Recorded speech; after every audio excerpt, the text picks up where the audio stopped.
سرسبز لہلاتے خطے سے نرم دھوپ کا دامن سمٹتا جا رہا تھا۔ مدھم ہوا کے مہکتے جھونکوں میں ڈھلتی دوپہر کی ہلکی سی تمازت ابھی باقی تھی۔ دو ستونوں کے درمیان موجود اس اونچے تخت کے گرد پھیلی مہین چالیوں میں ہوا کے دباؤ سے دھیمی لہریں سی اٹھ رہی تھی۔ کسی درخت کی گھنی شاخوں میں چھپی بلبل کی نغمہ سرائی اس عافیت بھری پرسکون فضا میں رس گھولتی دل دماغ کو سرشار کر دینے کے لیے کافی تھی۔ چند لمحوں تک وہ دور سے ہی تخت کے گرد لہراتی جالیوں کو تکتی جا رہی تھی اور پھر اسی جانب قدم بڑھا دیے۔ سبز مخملی گھاس کا فرش اس کے نازک پیروں تلے فخر سے بچھا اس کے قدموں کی نرم چاپ خود میں سموتا چلا جا رہا تھا۔ تخت کے قریب رک کر اس نے دھیرے سے ذرا جالی دار مہین پردہ سرکایا۔ نگاہیں اس پر ساکت ہو گئیں جو سفید لباس میں سرخ ریشمی دویز بستر پر دراز محو خواب تھا۔ زجان کی لو دیتی نگاہیں ان دراز پلکوں پر ٹھہری رہیں جن کے گھنے سائے تلے جانے کس حسین خواب کا گزر ہو رہا تھا۔ دل میں ایک خیال خوشبودار سرخ گلاب کی طرح کھلا کہ یہ ممکن ہے اس خواب کا محور وہ بھی تو ہو سکتی ہے۔ بالوں میں ہلچل سی ہوئی تو اس کی نرمی اپنی انگلیوں پر محسوس کرنے کی عجیب سی خواہش میں زجان کا ہاتھ اس کے سر پر جا ٹھہرا۔ گداز انگلیاں سنہری بالوں کو چھوتی روشن پیشانی تک پہنچی ہی تھیں کہ یکدم پلکوں کی باڑ میں گھل گئیں۔ سرعت سے ہاتھ واپس کھینچتی زجان ان کھلتی حیران آنکھوں کی گلابیوں میں گم سی ہو گئی تھی۔ نگاہ چرانا بھی بھول گئی جبکہ ہیثم تحیر زدہ نظروں سے اسے دیکھتا کرنٹ کھا کر اٹھ بیٹھا تھا۔ آسمانی لبادے میں سر سے پیر تک ملبوس ریشمی آسمانی رنگ کے ہی نقاب میں رخ چھپائے خوشبوئیں بکھیرتی وہ کسی مقدس خواب کی طرح ہی اس کے سرہانے کھڑی تھی۔ کچھ لمحے یوں ہی نگاہوں کے ارتکاز میں گزر گئے اور پھر ہیثم نے دیکھا کچھ تذبذب کے ساتھ وہ ذرا ہٹ کر تخت کے کنارے بیٹھ رہی تھی۔ دن کی روشنی میں اسے یوں مجسم اپنے سامنے بیٹھے دیکھنا اگر خواب تھا تو وہ واقعی اسے خواب کی سی کیفیت میں تکتا بلکہ جھپکنا بھول گیا۔ حالانکہ اس کی جگنوں میں دمکتی آنکھوں کے سوا کوئی نقش عیاں نہیں تھا۔ تمہارا حال دریافت کرنے کے لیے ادھر آئی تھی۔ کیسیا کی طبیعت ناساز نہ ہوتی تو وہی یہاں تمہاری خبر لینے آتی جاتی رہتی۔ اس کی نرم سریلی سی آواز ہیثم کے تمام حواس بیدار کر گئی تھی۔ زجان نے کنکھیوں سے اسے دیکھا جو سنبھل کر بیٹھتا اپنے بے ترتیب بالوں پر ہاتھ پھیرتا دل کے بہت آس پاس محسوس ہوا تھا۔ وہ بہت اچھی اور مہربان لڑکی ہے، میں اس کی طرف سے فکر مند ہوں۔ وہ کب تک صحت یاب ہو جائے گی؟ ہیثم نے پوچھا تھا۔ جب تک وہ خود نہ چاہے، زجان نے کہا۔ حام کو زخم دے کر اب وہ خود کو سزا دے رہی ہے اور ضد لگا رکھی ہے کہ حام سے مل کر اس سے معافی مانگنی ہے۔ اس سے ملنے کے لیے بہت بے چین ہے وہ۔ کیا حام بھی اس سے ملنا چاہتا ہے؟ کیا اس کا ملنا اس سے ممکن ہے؟ ہیثم کے سوال پر اس نے نفی میں سر ہلایا۔ کل رات مجھے حام کی عیادت کے لیے اس کے لیے بھی جنگل کی طرف جانا پڑا کہ کیسیا کی حالت اور ضد نے مجھے مجبور کر دیا تھا۔ کیا وہ واقعی ٹھیک ہے اور اس کا زخم؟ وہ ٹھیک ہے لیکن زخم گہرا ہے۔ حام کو مکمل صحت یاب ہونے میں کچھ وقت لگے گا، زجان نے جواب دیا تھا۔ اگر تم اس سے کہو گی تو وہ ضرور کیسیا سے ملنے کے لیے راضی ہو جائے گا اور اسے معاف بھی کر دے گا۔ تمہیں یہ لگتا ہے کہ کیسیا کی طرفداری میں حام سے کوئی بات نہ کی ہوگی؟ زجان نے حیران نظروں سے اسے دیکھا تھا۔ کیسیا سے بڑھ کر یہاں مجھے کچھ پیارا نہیں، مگر حام ابھی زخمی شیر ہے۔ غنیمت ہے کہ اس نے میرا لحاظ رکھا۔ زخم ابھی تازہ ہے اور اس کا اشتعال بھی۔ وہ تو کیسیا کا نام ہی سن کر آگ بگولا ہو گیا۔ اگر میں اسے ساتھ لے جاتی تو حام سے کچھ بعید نہیں کہ وہ اس بیچاری کو کچا ہی چبا جاتا۔ زجان تشویش میں بولی تھی۔ نہیں، وہ ایسا ہرگز نہیں کرتا۔ ہیثم کے پریقین لہجے پر زجان تنگ نظروں سے اس کے لبوں پر بکھری دھیمی مسکراہٹ کو دیکھتی سانس لینا ہی بھول گئی تھی۔ حام جانتا ہے کہ کیسیا اس سے محبت کرتی ہے۔ وہ چاہتے ہوئے بھی اس سے نفرت کر سکتا ہے، نہ اسے کوئی نقصان پہنچا سکتا ہے۔ تمہیں اتنا یقین کیسے ہے حام پر؟ زجان نے پوچھا۔ مجھے کیسیا کی اس محبت پر یقین ہے جو اس سے حام سے ہے۔ نفرتوں کے درمیان محبت اپنی جگہ بنا ہی لیتی ہے۔ حام ایک مرد ہے، اس کی انا اجازت نہیں دے گی کہ وہ اس عورت کے سامنے جھک جائے جو اس پر وار کر چکی ہے۔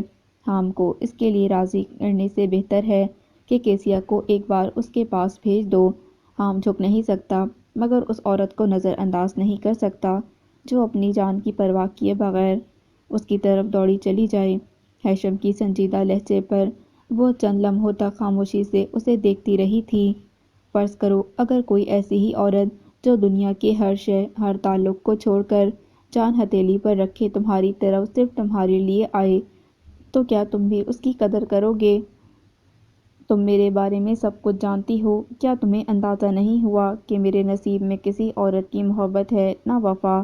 اس کی جانب دیکھے بغیر وہ سپاٹ لہجے میں بولا تھا، یہ صرف تمہاری ایک غلط فہمی ہے۔ زجان کے قطعی لہجے پر وہ چپ رہا تھا۔ یہاں سے واپس جا کر تمہیں ایک نئی زندگی شروع کرنی ہے۔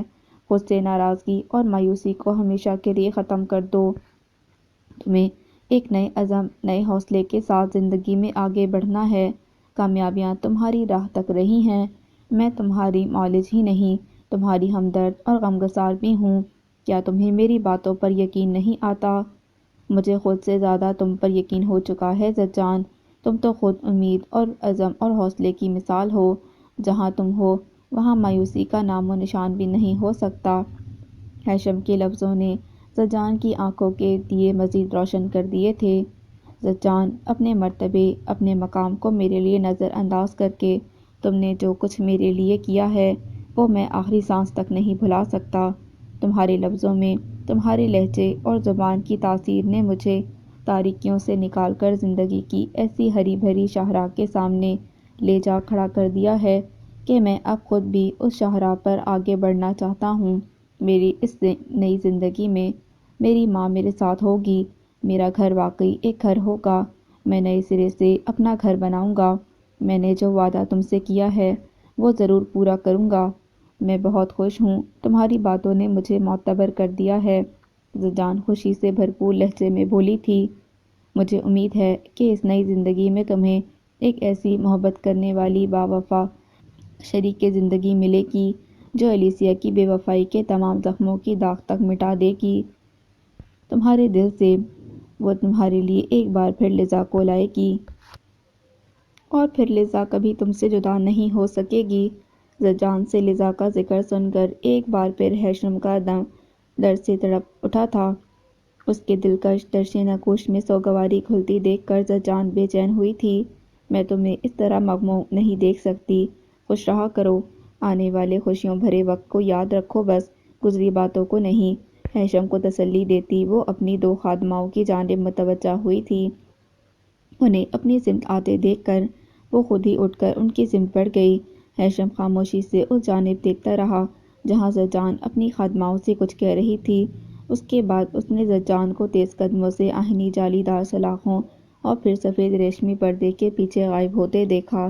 وہ حیران بیٹھا یہی سوچ رہا تھا کہ آخر کیا وجہ ہے جو زجان کچھ بتائے بغیر یوں عزلت میں چلی گئی۔ یوں ہی حیرت اور الجھن کے درمیان کافی وقت گزرا کہ تبھی آہنی فصیلوں کی اس عمارت کے دوسری جانب سے اسے کچھ لوگ آتے دکھائی دیے۔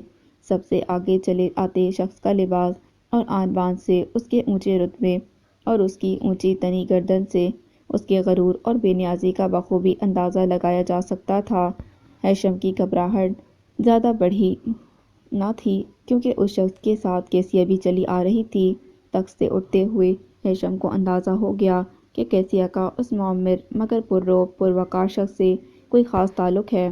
بابا جان، یہ ہے وہ زخمی مسافر، بیچارہ پہاڑوں میں بھٹکتا زخمی پڑا تھا جب رانی صاحبہ اور ہم جنگل کی طرف جا رہے تھے کہ کچھ لوگ اسے اٹھائے ہوئے ہمارے راستے میں آ گئے۔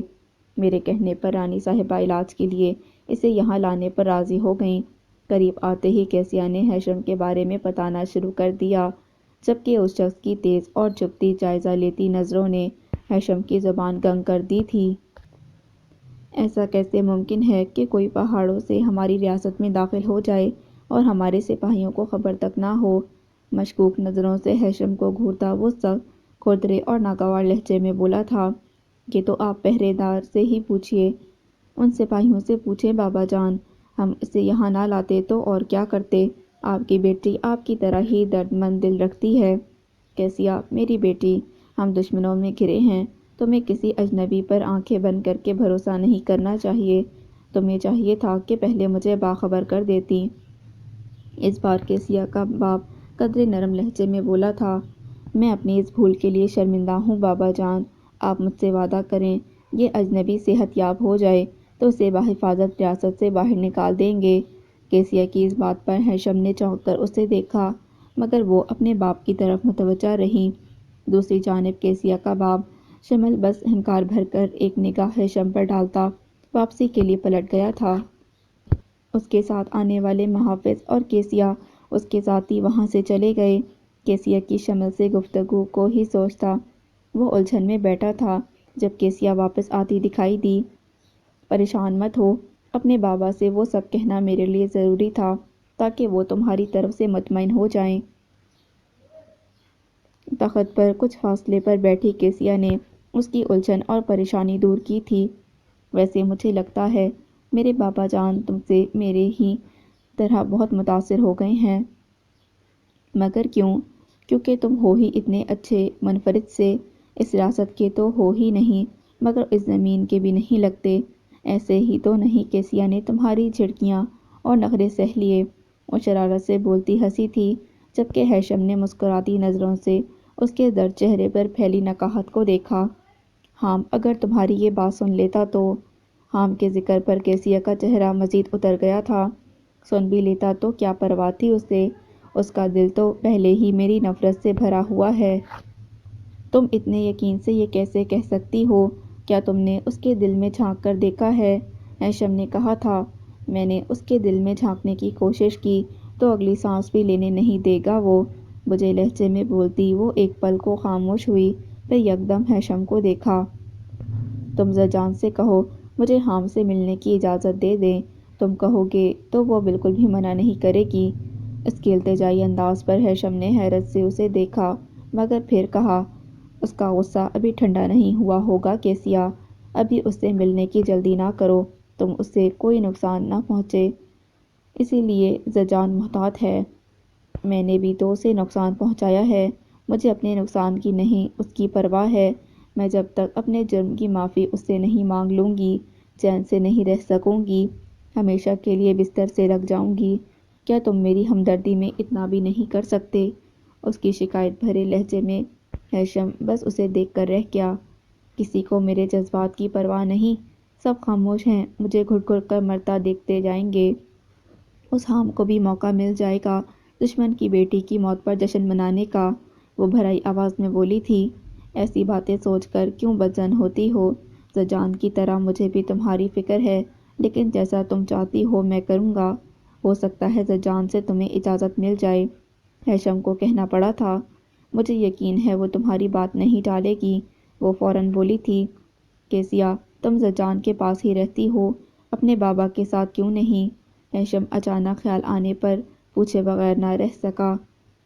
اپنی ماں کے مر جانے کے بعد مجھے زجان کے قریب ہی سکون اور تحفظ محسوس ہوتا ہے، اپنے باپ کی دوسری بیوی کے ساتھ ان کے گھر میں رہنا مجھے پسند نہیں۔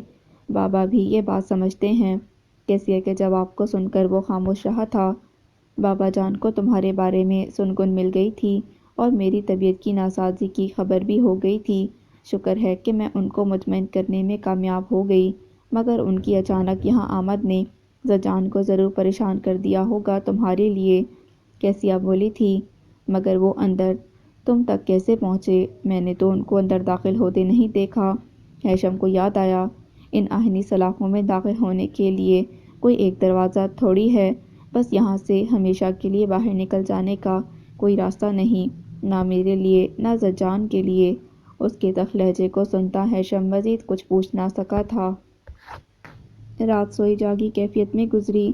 صبح ہونے کے ساتھ ہلکی برف باری شروع ہو گئی۔ گھر میں پھیلی خاموشی سے اندازہ ہو رہا تھا کہ ابھی کوئی بیدار نہیں ہوا ہے۔ محتاط انداز میں اس نے کچن میں جھانکا، وہاں کوئی نہیں تھا۔ اس کی نظریں اسٹور کے ادھ کھلے دروازے پر جا ٹھہریں۔ دبے قدموں کچن میں داخل ہوتا وہ اسٹور کے قریب گیا۔ ملگجے اندھیرے میں کھڑکی کے ساتھ لگا کاؤچ خالی تھا۔ مایوس ہو کر وہ مرجان کی تلاش میں گھر سے باہر نکلا ہی تھا کہ نظر دور جاتی مرجان پر پڑی۔ ایک لمحے کا بھی وقت ضائع کیے بغیر وہ احاطے کا جنگلہ عبور کرتا اس کی سمت دوڑ گیا۔ اسے حیرت تھی کہ اتنی صبح تو قصبے کا بازار بھی بند ہوگا، پھر مرجان کس غرض سے قصبے کی طرف جا رہی ہے؟ تجسس کے ساتھ وہ اس کا تعقب کرتا رہا۔ بازار میں چند ایک دکانیں ہی کھلی تھیں۔ الجھا وہ تب جب مرجان رکے بغیر بازار سے بھی گزر گئی۔ شہر کی سمت جاتی سڑک کو پار کر کے وہ اب برف سے ڈھکے میدان میں آگے بڑھ رہی تھی۔ اس کا رخ سامنے پہاڑیوں کی سمت تھا۔ اونچے نیچے پتھریلے راستوں سے گزرتی وہ اوپر اس پہاڑ پر پہنچی جہاں برف سے اٹے درختوں کے درمیان لکڑی سے بنا ایک بوسیدہ سا گھر موجود تھا۔ گھر کے دروازے کے آگے لکڑی کی 4 سیڑھیاں طے کر کے اس نے بند دروازے کو تھپتھپایا۔ کچھ ہی دیر گزری جب ایک عمر رسیدہ شخص نے دروازہ کھولا اور خاموشی سے مرجان کو اندر آنے کا راستہ دے دیا۔ دوسری جانب درخت کی آڑ میں رکے یشب نے مرجان کو اس گھر میں جاتے اور بند ہوتے دروازے کو دیکھتے ہی اس جانب تیزی سے قدم بڑھائے، مگر دروازے کی سمت نہیں۔ چھوٹے سے مکان کے گرد گھومتے ہوئے اسے بہت جلد وہ مطلوبہ کھڑکی مل گئی جس کے ذریعے وہ اندر کا جائزہ لے سکتا۔ وہ جانتا تھا کہ کافی غیر اخلاقی حرکت کا وہ مرتکب ہو رہا ہے، مگر تجسس سے زیادہ مرجان نے اسے اس حرکت کے لیے مجبور کر دیا تھا۔ چھوٹے سے اس کمرے میں ایک سے زائد کھڑکیوں کی وجہ سے صبح کی روشنی پھیلی تھی۔ کھڑکیوں کے بند شیشوں کے پٹ آتش دان میں بھڑکتی آگ کی گرمی کو کمرے تک ہی محدود رکھے ہوئے تھے۔ کمرے کا ماحول بہت گرم اور پرسکون تھا۔ گہری روحانی سی خاموشی میں نرم غالیچے پر مرجان کے قدموں کی آہٹ بھی نہ ابھری تھی۔ دیوار کے ساتھ ذرا اونچی سرخ مسند پر بیٹھے ضعیف العمر باریک شخص کی بھویں اور پلکیں تک سفید تھیں۔ سفید براق چادر ان کے سر اور جھکے شانوں پر پھیلی تھی۔ جھریوں زدہ چہرہ بہت نورانی اور روشن تھا۔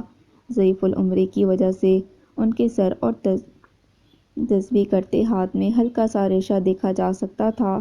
بس ایک نگاہ اٹھا کر انہوں نے مرجان کو دیکھا، جبکہ مرجان دوبارہ ان کی سرمگی اور کشادہ سرخ آنکھوں میں نہ دیکھ سکی تھی۔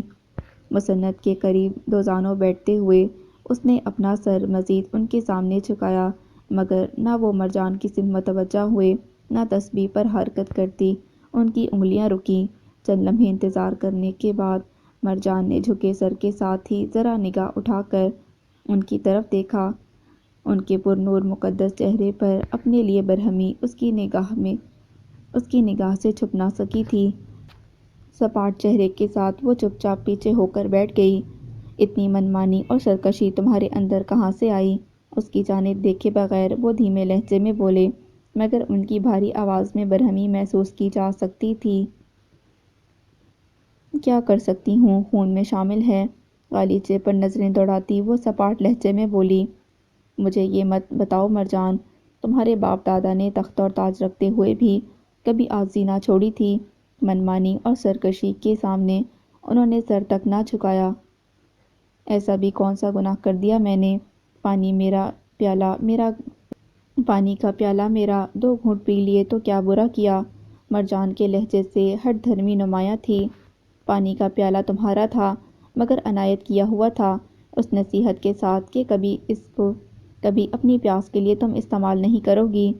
کس کام کا وہ علم جو اپنے ہی کام نہ آ سکے؟ بدستور نگاہ جھکائے وہ تلخ لہجے میں ان کی بات کاٹ گئی تھی۔ تم نے غیب میں جھانکنے کی کوشش کی جو سراسر غلط ہے، قدرت سے بغاوت ہے۔ علم تمہارے کس کام نہیں آیا؟ علم نے تمہیں فہم اور ادراک دیا، تم پر شعور اور آگاہی کے دروازے کھولے، اس کے باوجود تم نے حدوں کو پھلانگنے کی غلطی کی۔ بھاری اور برہم لہجے میں وہ کچھ کہتے کہتے رکی اور پھر عجیب سے احساس کے ساتھ یکدم گردن موڑ کر کھڑکی کی سمت دیکھا جہاں اسے یشب کا چہرہ بخوبی دکھائی دے گیا تھا، جبکہ بوکھلاہٹ کا شکار ہوتا یشب اس کی نظروں سے چھپ نہ سکا۔ کھڑکی کی جانب سے نگاہ ہٹا کر مرجان نے دوبارہ غالیچے پر نگاہ جما دی تھی۔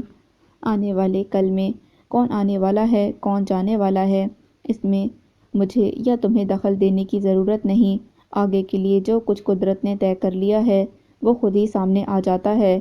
میں جانتا ہوں تم میں بہت صبر ہے، مگر عین وقت پر وسوسوں میں پڑ کر صبر کا دامن نہ چھوڑو۔ آئندہ میں ایسی کوئی غلطی نہیں کروں گی۔ بالآخر اسے قبول کرنا ہی تھا۔ اب میں جا سکتی ہوں۔ دوشین سے کوئی شکایت نہ کرنا۔ تم جانتی ہو وہ مجھ سے کوئی بات نہیں چھپا سکتا۔ تاکید کرنے کے بعد انہوں نے دروازے کی سمت اشارہ کرتے ہوئے اسے جانے کی اجازت دی تھی۔ تنے ہوئے چہرے کے ساتھ بیرونی دروازے کی سیڑھیاں اترتے ہوئے اس نے اپنی سمت آتے یشب کو بس ایک نظر دیکھا تھا اور پھر خاموشی سے رکے بغیر آگے بڑھتی چلی گئی۔ اس کی خاموشی کو غنیمت جان کر یشب پھر اس کے پیچھے چل پڑا۔ میدان میں آ کر مرجان نے اپنا رخ بدل لیا۔ میدان عبور کر کے وہ گھنے درختوں کے جھنڈ کے درمیان سے گزرتی اس جھیل کے ساحل پر نکل آئی جو برف بن چکی تھی۔ یہ جھیل بہت وسیع تو نہ تھی مگر باہر سے سیر و تفریح کے لیے آنے والوں اور سیاحوں کی توجہ کا مرکز تھی۔ اس منجمد جھیل پر اسکیٹنگ کرنا ایک دلچسپ مشغلہ تھا۔ اس وقت بھی شدید سردی اور برف باری کے باوجود جھیل پر رونق لگی ہوئی تھی۔ درخت سے پشت ٹکائے وہ ان ہنستے کھیلتے لوگوں کو بغور دیکھتی رہی۔ قریب ہی یشب کی موجودگی سے باخبر ہونے کے باوجود اس نے کسی رد عمل کا اظہار نہیں کیا، یہاں تک کہ یشب کو ہی اسے مخاطب کرنا پڑا۔ میں اپنی حرکت پر شرمندہ ہوں۔ تم مجھے برا بھلا جو کہنا چاہتی ہو ضرور کہو۔ نہیں، مجھے تم سے کچھ نہیں کہنا۔ سنجیدگی سے بول کر وہ دوبارہ جھیل کی منجمد سطح پر پھسلتے لوگوں کو دیکھنے لگی تھی۔ وہ بزرگ، کیا تمہارا کوئی خاص رشتہ ہے ان سے؟ یشب اس سوال کے لیے زیادہ صبر نہیں کر سکا تھا۔ ہاں، یہی سمجھ لو، وہ میرے اور میرے خاندان کے روحانی باپ اور استاد ہیں۔ میری ماں کے گزر جانے کے بعد اگر وہ میرے سر پر نہ ہوتے تو شاید میں اتنے صبر اور تحمل کے ساتھ یہاں زندگی کو نہ گزار رہی ہوتی۔ چہلیں کرتے خوش باش لوگوں کو تکتی وہ عجیب لہجے میں بولی تھی۔ سب لوگ کتنے خوش ہیں، یہاں کچھ اچھا وقت گزار کر واپس لوٹ جائیں گے۔ ان کے ذہن میں یہ فکر کہیں نہیں ہوگی کہ اس قصبے میں بستے کتنی محرومیوں اور مشکلوں کے درمیان زندگی بسر کر رہے ہیں۔ باہر سے آنے والے یہ لوگ اگر ان پہاڑوں کے درمیان نہ آئیں تو جہاں جانے کتنے گھروں کے چولہے ٹھنڈے پڑ جائیں۔ ہماری کہیں شنوائی ہی نہیں، دنیا سے بالکل کٹے ہوئے ہیں ہم لوگ بنیادی ضرورتوں کے لیے بھی ترستے ہیں۔ تم ٹھیک کہتی ہو، میں بھی حیران ہوں کہ با اثر لوگ اور حکمران اس جگہ سے اتنے بیزار اور بے نیاز کیوں ہیں۔ دنیا کہاں سے کہاں پہنچ چکی ہے اور یہاں لوگ جیسے ایک کنویں میں زندگی گزار رہے ہیں۔ یہاں قدرتی ذخائر بہت سے بے قدری کا شکار ہیں۔ ان کی حفاظت اور یہاں بستے لوگوں کو سہولیات زندگی فراہم کرنے کے لیے اہم اقدامات کی ضرورت ہے۔ یشب نے اس کی تائید کرتے ہوئے کہا تھا۔ میں نے کئی سرکاری اداروں کو کئی بار خط لکھے مگر کچھ خبر نہیں۔ وہ خط ذمہ داروں تک پہنچے بھی ہیں یا نہیں؟ یہاں کسی بھی طرح سے لوگ اس قابل نہیں کہ ہجرت کر جائیں، کسی بڑے شہر میں اپنے خاندان کو منتقل کر دیں، مگر لوگ ایسا کرنے پر تیار بھی نہیں ہوں گے۔ آخر یہ ان کی زمین ہے، ان کا حق ہے کہ یہاں ان کو تعلیم، علاج اور روزگار مہیا کیا جائے، مگر کوئی پرسان حال نہیں۔ وہ شدید تعصب سے بولتی خاموش ہو گئی تھی۔ مجھے خوشی ہوئی یہ جان کر کہ تمہیں اپنے لوگوں کی کتنی پرواہ ہے۔ کیا تم مایوس ہو کر یہاں سے جانے کی خواہش رکھتی ہو؟ یشب نے پوچھا۔ میں مایوس نہیں ہوں، میں یہاں سے کہیں بھی چلی جاؤں، اس زمین سے میرا تعلق کبھی نہیں ٹوٹے گا۔ میں اپنے اس چھوٹے سے قصبے کو ترقی کرتے ہوئے دنیا کے ساتھ آگے بڑھتے دیکھنا چاہتی ہوں۔ ایسا ضرور ہوگا۔ یہ پہاڑ، جنگل اور یہاں کے باشندے ضرور حکمرانوں کی توجہ اپنی سمت کھینچ لیں گے۔ یشب کے پریقین لہجے پر وہ خاموشی سے سامنے دیکھتی رہی۔ کچھ دیر تک یشب بھی اس کی طرح اسکیٹنگ کرتے لوگوں کو دیکھتا رہا۔ مرجان، کیا تم نے یہاں کبھی اسکیٹنگ کا تجربہ کیا؟ نہیں، کبھی نہیں۔ مگر کیوں؟ کیا تمہیں یہ پسند نہیں؟ ذرا دیکھو تمہاری ہم عمر لڑکیاں، وہ کتنا خوش ہیں۔ مجھے بس دور سے دیکھنا پسند ہے، یہ کام میں نہیں کر سکوں گی، پہلے ہی قدم پر منہ کے بل گر جاؤں گی۔ وہ جھیپی سی مسکراہٹ کے ساتھ بولتی یشب کو بھی مسکرانے پر مجبور کر گئی تھی۔ تبھی وہ دونوں سامنے برف پر اسکیٹنگ کرتی ان لڑکیوں کی طرف متوجہ ہوئے جو اب آگے جا چکی تھیں۔ وہ لڑکیاں کیا کہتی گئی ہیں؟ حیرت سے اس نے مرجان کے مسکراتے چہرے کو دیکھا تھا۔ وہ سب تمہیں چھیڑتی ہوئی گئی ہیں؟ کمال ہے، یعنی باذوق اور زندہ دل لڑکیاں ہیں، تمہاری طرح خشک نہیں۔ یشب نے مسکراتی نظروں سے اسے دیکھا تھا۔ اچھی بات ہے، یہاں کھڑے چھیڑتے رہو۔ بولتے ہوئے وہ واپس جانے کے لیے پلٹ گئی تھی۔ سنو لڑکی، میرے کان خراب نہیں ہیں۔ ان پیاری لڑکیوں نے جو 2-4 جملے کسے، اس سے یہ اندازہ لگانا مشکل ہی نہیں کہ انہیں یہ لگ رہا تھا کہ میں اور تم وہاں کھڑے عشق کی پینگیں بڑھا رہے ہیں۔ وہ اس کے پیچھے آتا جتانے والے انداز میں بولا تھا۔ جب سن چکے تھے تو مجھ سے کیوں پوچھا؟ رفتار بڑھاتے ہوئے مرجان نے خشکناک نظروں سے اسے دیکھا تھا۔ اسی لیے کہ شاید تمہیں احساس ہو جائے کہ ہمارے درمیان یہ معجزہ بھی ہو سکتا ہے۔ میں تو یوں بھی اس کام کے لیے ایک پیر پر کھڑا ہوں۔ اس کے غیر سنجیدہ انداز پر مرجان نے بے ساختہ ہنستے ہوئے اسے دیکھا تھا۔ کافی تلخ اور ترش ذائقہ تھا اس محلول کا جو آج بھی زجان نے اس کے سر پر کھڑے ہو کر اپنے سامنے پینے کا حکم دیا تھا۔ زجان، میں اب بالکل ٹھیک ہوں۔ مجھے اب دوا کی ضرورت نہیں۔ جو مجھے چاہیے اس کی اجازت آپ مجھے دیتی نہیں۔ ڈرتے ڈرتے بولتی کیسیا نے چور نظروں سے اسے دیکھا تھا جو بستر کے قریب ہی اونچی آبنوسی کرسی پر براجمان تھی۔ تمہاری عقل پر پتھر پڑ گئے ہیں کیا؟ تمہیں کیا لگتا ہے ہیشم کی تمہارے لیے سفارش میری نظروں میں تمہاری زندگی سے بڑھ کر ہے؟ اس کے سخت ناگوار لہجے پر کیسیا کا چہرہ اتر گیا تھا۔ جذبات میں ہوش نہ گنواؤ۔ ایک صرف تمہارے لیے میں حام پر بھروسہ نہیں کر سکتی، ورنہ مجھے اس کی وفاداری اور جانثاری پر ذرہ بھر بھی شک نہیں۔ ہیشم نے مجھ سے کہا تھا حام سے مجھے کبھی کوئی نقصان نہیں پہنچ سکتا، کیسیا دبے دبے لہجے میں بولی تھی۔ ہاں میں جانتی ہوں، لیکن اس کے باوجود میں تمہیں تنہا حام تک نہیں جانے دے سکتی۔ تمہارے باپ کی نفرت میں مبتلا وہ کبھی کچھ بھی کر سکتا ہے۔ زجان کے قطعی انداز سے مایوس ہو کر کیسیا نے سر جھکا لیا۔ تبھی اس کے ذہن میں ایک خیال آیا۔ ٹھیک ہے، میں اور ضد کر کے آپ کو ناراض نہیں کرنا چاہتی، لیکن اگر آپ اجازت دیں تو 1-2 دن کے لیے بابا جان کے پاس گھر پر رہ آؤں۔ اس کے دھیمے سوالیہ لہجے نے زجان کو چونکا دیا۔ کیسیا، مجھ سے ناراض ہو کر اپنے باپ کے پاس جانا چاہتی ہو؟ نہیں زجان، آپ نے ایسا سوچا بھی کیسے؟ آپ سے ناراض ہو کر کیا میں زندہ رہ سکتی ہوں؟ پھر یوں اچانک مجھ سے دور جانے کا خیال کیوں آیا؟ بس یوں ہی، شاید کچھ طبیعت کی وجہ سے، اور اس لیے بھی بابا میری وجہ سے پریشان ہو کر آئے، ناراض بھی ہو رہے تھے کہ طبیعت کی خرابی کا بتایا کیوں نہیں۔ ایک طرح سے یہ بہتر ہوگا کہ میں چلی جاؤں، ورنہ بابا جان یہاں میرے پاس آتے رہیں گے تو ہیشم بھی ان کی نظروں میں رہے گا، اور آپ مزید اس کی طرف سے فکر مند رہیں گی، میری وجہ سے کہیں اس کے لیے مشکل کھڑی نہ ہو جائے۔ وہ تو دن گن گن کے یہاں کاٹ رہا ہے۔ تم ٹھیک کہتی ہو، تمہارے بابا کے یہاں آنے کے بعد تو اب مجھے دھڑکا ہی لگا رہے گا۔ آپ اطمینان رکھیں، میں نے بابا جان کو ہیشم کی طرف سے مطمئن کر دیا ہے۔ اپنے باپ کو تم مجھ سے زیادہ بہتر جانتی ہو کیسیا۔ میں یہ کہنے پر مجبور ہوں کہ اس کے شر کے سوا اس کی اولاد کے اور کون بچا ہوا ہے؟ زجان کا لہجہ تلخ تھا۔ آپ ٹھیک کہتی ہیں، ان کی وجہ سے تو میں خود کو آپ کی اور حام کی نظر میں مجرم سمجھتی ہوں۔ کیسیا کا لہجہ کمزور تھا۔ تم کیوں خود کو مجرم گردانتی ہو؟ ہر شخص اپنے عمل کا خود ذمہ دار ہے، زجان نے اسے ٹوکا تھا۔ 1-2 دن میں واپس آ جانا کیسیا، تمہارے سوا کوئی نہ میرے قریب ہے، نہ میرا ہمدرد اور ہمراز ہے۔ پہلے مجھے بھی یہی لگتا تھا کہ میں ہی آپ کی ہمراز ہوں، آپ کے دل کی ہر بات جانتی ہوں، لیکن اب میری یہ غلط فہمی دور ہو گئی ہے۔ کیسیا کی شکایت پر وہ نظر چرا گئی تھی۔ کیوں، اب ایسا کیا ہوا جو تمہیں یہ لگا؟ وہ دھیمی آواز میں بولی۔ جب سے ہیشم یہاں آیا ہے آپ مجھے ہمہ وقت بے چین اور بے قرار نظر آتی ہیں۔ ہر وقت اس کی فکر ستاتی ہے آپ کو، کھوئی کھوئی رہنے لگی ہیں۔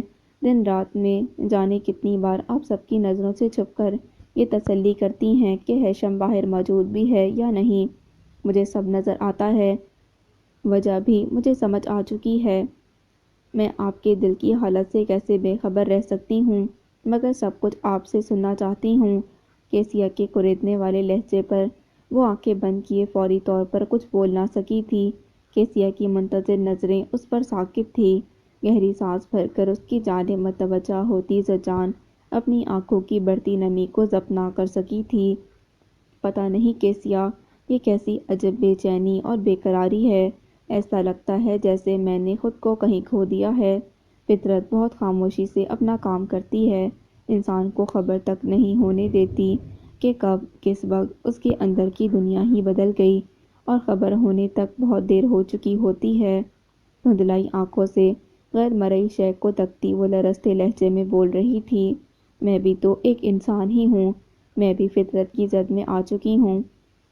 یہ کیسا الوہی جذبہ ہے کیسیا، جو روگ بن کر اندر ہی اندر مجھے کھائے جا رہا ہے۔ اس کے سوا کچھ سجھائی نہیں دیتا، کچھ دکھائی نہیں دیتا۔ دل مجبور کرتا ہے کہ اسے سامنے بٹھا کر بس اسے سنتی رہوں، اسے دیکھتی رہوں اور یوں ہی ساری زندگی تمام ہو جائے۔ اتنا بے بس تو میں نے کبھی خود کو ان آہنی دیواروں کی قید میں بھی نہیں پایا جس قدر بے بس میں اس کے سامنے ہو جاتی ہوں۔ بغور اسے سنتی کیسیا نے اسے خاموش ہو کر اپنی سمت متوجہ ہوتے دیکھا۔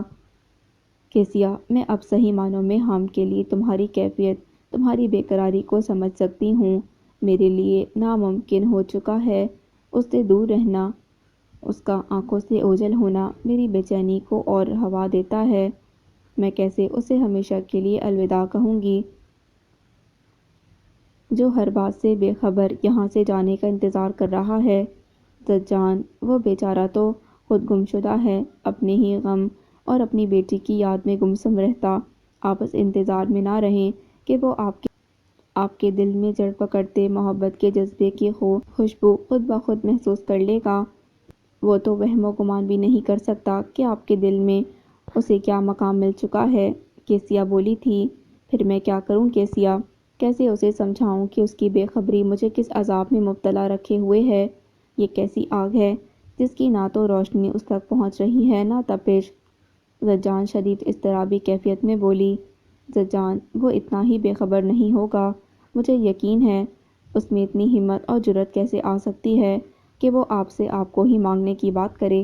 کیسیا کے کہنے پر وہ چپ چاپ اسے دیکھے گئی۔ آپ کوئی عام عورت نہیں ہیں، حالات نے آپ کو قیدی بنا رکھا ہے، مگر وہ آپ کے حقیقی مقام سے اچھی طرح واقف ہے۔ وہ چاہتے ہوئے بھی آپ کی جانب نگاہ نہیں کر سکتا۔ محبت سب کو ایک مقام پر لے جاتی ہے جہاں کوئی اونچا نیچا نہیں ہوتا، سب برابر ہوتے ہیں۔ زجان بولی تھی، یہ بات آپ کو اسے سمجھانی ہوگی۔ کیسیا کے فوراً کہنے پر وہ دنگ ہوئی تھی۔ دیر مت کریں زجان، آپ کو ہی اس کی جانب قدم بڑھانے ہوں گے۔ آنے والے کل میں کیا کچھ ہو خبر نہیں۔ یہ وقت ہاتھ سے نکل گیا تو سوائے پچھتاوے اور نارسائی کے کچھ باقی نہیں رہے گا۔ جا کر اسے اپنے حال کی خبر دیں، اسے اپنے دل کی ہر بات بتا دیں۔ مجھے یقین ہے کہ وہ اپنی خوش نصیبی پر ناز کرے گا۔ اس کا ہاتھ اپنے ہاتھوں میں دبائے کیسیا اس کو بہت کچھ گزرنے پر مجبور کر گئی تھی۔ باغ میں گہری ہوتی چاندنی رات کا سحر ہر سمت پھیلا تھا۔ رات میں کھلنے والے پھولوں کی دل فریب بکھری مہک ان کے بیدار ہونے کا بتا دے رہی تھی۔ سرخ پتھروں سے جھر جھر بہتے گرے آتے پانی کے گرد کھچی سنگ مرمر کی منڈیر کے گرد بیٹھا وہ ایک ٹک پانی کی سطح پر ہلکورے بھرتے مکمل چاند کے عکس کو دیکھ رہا تھا۔ دماغ میں کوئی سوچ، کوئی یاد بیدار نہ تھی، دل میں گہرا سناٹا پھیلا تھا۔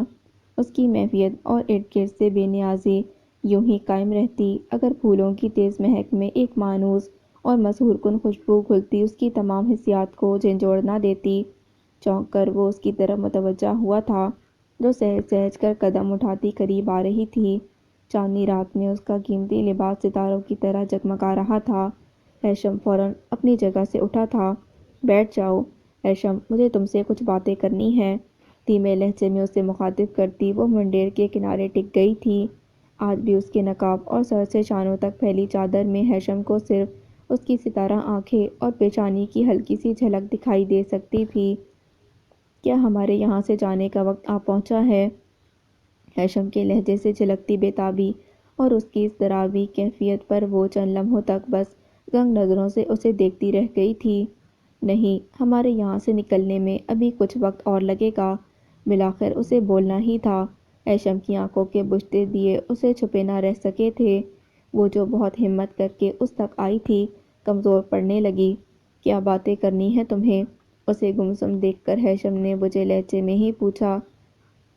ہیشم، میں جانتی ہوں یہاں رک کے رہنا تمہاری مجبوری ہے، تم کسی بھی قیمت پر واپس اپنی دنیا میں جانا چاہتے ہو، لیکن کیا یہاں اس جگہ تمہاری نظر میں ایسا کچھ نہیں جس سے تمہیں انسیت محسوس ہوتی ہو؟ زجان نے بغور اسے دیکھتے ہوئے پوچھا۔ پتہ نہیں، میں نے ابھی تک یہاں کسی چیز پر اتنا غور نہیں کیا۔ بس میں اتنا کہہ سکتا ہوں کہ کیسیا اور تم نے جو احسان مجھ پر کیے ہیں وہ میں مرتے دم تک نہیں اتار سکوں گا۔ وہ دل کی گہرائیوں سے بولا تھا۔ دوسری جانب کچھ پل کی خاموشی کے بعد زجان نے اسے دیکھا۔ باتیں تو بہت سی کرنی تھی تم سے، لیکن میری فطرت، میرے حسب نسب کا وقار اور ایک عورت ہونے کی حیا، یہ سب کچھ یوں بے باکی سے اپنا دل کھول کر سامنے رکھنے سے روک رہا ہے۔ بس جو کہنے آئی ہوں وہ سب چند باتوں میں کہہ دینا چاہتی ہوں۔ رکے رکے لہجے میں بولتی وہ ہیشم کی الجھن بڑھا گئی تھی۔ تم واپس جا کر نئے سرے سے اپنی زندگی کا آغاز کرو گے۔ تم نے عہد کیا ہے کہ مثبت سوچو گے، نئے تعلقات بناؤ گے جو سچے اور مخلص ہوں گے، ایک گھر بناؤ گے جسے مکمل کرنے اور خوشیوں سے سجانے کے لیے تم ایک وفادار، بے لوث اور بے غرض محبت کرنے والی عورت کو اپنی شریک زندگی بناؤ گے۔ نظر جھکا کر ٹھہرے لہجے میں بولتی وہ ایک پل رکی تھی اور پھر ہیشم کی آنکھوں میں دیکھا۔ کیا وہ عورت، کیا وہ تمہاری شریک کی زندگی میں ہو سکتی ہوں؟ زجان کا دھیما لہجہ اسے ششدر کر گیا تھا۔ کیا تم اپنے لیے، اپنی زندگی اور لذا کے لیے مجھ پر بھروسہ کرو گے؟ زجان کی آنکھوں میں مچلتی نمی کے علاوہ وہ کیا کچھ نظر نہیں آیا تھا جس نے اسے گنگ اور ساکت کر ڈالا تھا؟ مجھے بتاؤ ہیشم، کیا اپنی زندگی میں، اپنی دنیا میں تم مجھے ایک خاص اور معتبر مقام دے سکتے ہو؟ تمہارے دل کے دروازے میرے لیے کھل سکتے ہیں؟ مجھے اپنا کر تم ایک مقدس جذبے کو معتبر کر سکتے ہو؟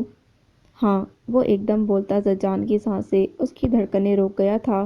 ہیشم نہیں جانتا تھا کہ زجان کے لہجے کا بڑھتا اضطراب کس نہج پر لے گیا کہ خود بخود یہ مختصر اور مثبت جواب اس کی زبان پر آ گیا، اور اب ایک ہاں کے بعد وہ سناٹے میں گھرا بس اسے دیکھ رہا تھا، جو ڈبڈبائی آنکھوں کے ساتھ فرط مسرت سے مغلوب ہوتی اس کا یک بستہ مضبوط ہاتھ اپنے پرحدت نرم ہاتھوں میں تھام چکی تھی۔ مجھے یقین ہو گیا کہ میرے جذبات اثر رکھتے تھے۔ تم نہیں مانتے کہ تمہاری اس ایک ہاں نے مجھے کیا کچھ دے دیا ہے۔ اس کا ہاتھ اپنے ہاتھوں میں دبائے وہ نرم مگر خوشی سے لرزتے لہجے میں بولی، اور پھر مزید کچھ کہے بغیر دھیرے سے اس کا ہاتھ چھوڑتی جانے کے لیے اٹھ کھڑی ہوئی، جبکہ ہیشم معاف دماغ اور ساکت نظروں سے اسے دور جاتا دیکھتا رہا تھا۔ محل سے اپنے گھر آتے ہوئے کیسیا اپنی ایک خاص خادمہ کو ساتھ لے آئی تھی۔ اس کے باشمل کا گھر بھی کسی عالیشان محل سے کم نہیں تھا جس کے گرد سخت پہرا رہتا تھا۔ کیسیا کے لیے مزید صبر کرنا مشکل تھا۔ اپنے گھر میں پہلی رات کے دوسرے پہر کے شروع ہوتے ہی کیسیا اور اس کی خادمہ پہرے داروں کی نظروں سے چھپتی چھپاتی نہر تک جا پہنچی تھیں۔ یہ نہر جنگل کے اندر جانے کہاں تک جا رہی تھی۔ جنگل کے قریب پہنچ کر کیسیا نے اپنی خادمہ کو وہیں کہیں چھپ کر اپنا انتظار کرنے کی ہدایت دی اور خود نہر کے ساتھ ساتھ چلتی وہ درختوں جھاڑیوں میں گم ہو گئی۔ جنگل کے خوف اور ہام کے تصور سے اس کا دھڑکتا دل جیسے سینے سے باہر نکلا جا رہا تھا، اور وہ اسی دل کے ہاتھوں مجبور اس پرخطر راستے پر دوڑی چلی جا رہی تھی جو اسے موت کے قریب بھی لے جا سکتا تھا۔ اس کی خادمہ نے خبری کے ذریعے ہام تک یہ پیغام پہنچا دیا تھا کہ زجان کسی خاص وجہ سے نہر پر اسے ملاقات کرنا چاہتی ہے۔ ظاہر ہے یہ پیغام ہام کے لیے حکم کا درجہ رکھتا تھا۔ کیسیا جانتی تھی کہ ہام ہر صورت نہر پر آئے گا۔ اس دھوکے میں وہی اس کا انجام تھا اور اس بارے میں سوچنا نہیں چاہتی تھی۔ محبوب کے دیدار کے لیے وہ انگاروں پر بھی چلنے کا عزم لے کر آئی تھی۔ جنگل تاریک اور گھنا ہوتا جا رہا تھا۔ نہر کے بہاؤ کے ساتھ چلتے چلتے غنیمت تھا کہ آسمان پر ادھورے چاند کی روشنی اس کے لیے مشعل راہ بنی ہوئی تھی۔ اس کے گرد نہر کے پانی کی مدھم آواز اور جھینگروں کی بھیانک آوازیں تھیں۔ اپنے خوف پر اس نے قابو پا لیا تھا، ورنہ قدم کئی بار روک کر واپس بھاگنے کے لیے تیار ہوئے تھے۔ پھولی سانسوں کے درمیان تیزی سے آگے بڑھتے ہوئے اس کی چھٹی حس نے اچانک اسے خطرے سے آگاہ کیا، مگر تب تک قدموں کی دھمک بالکل اس کے سر پر پہنچ گئی۔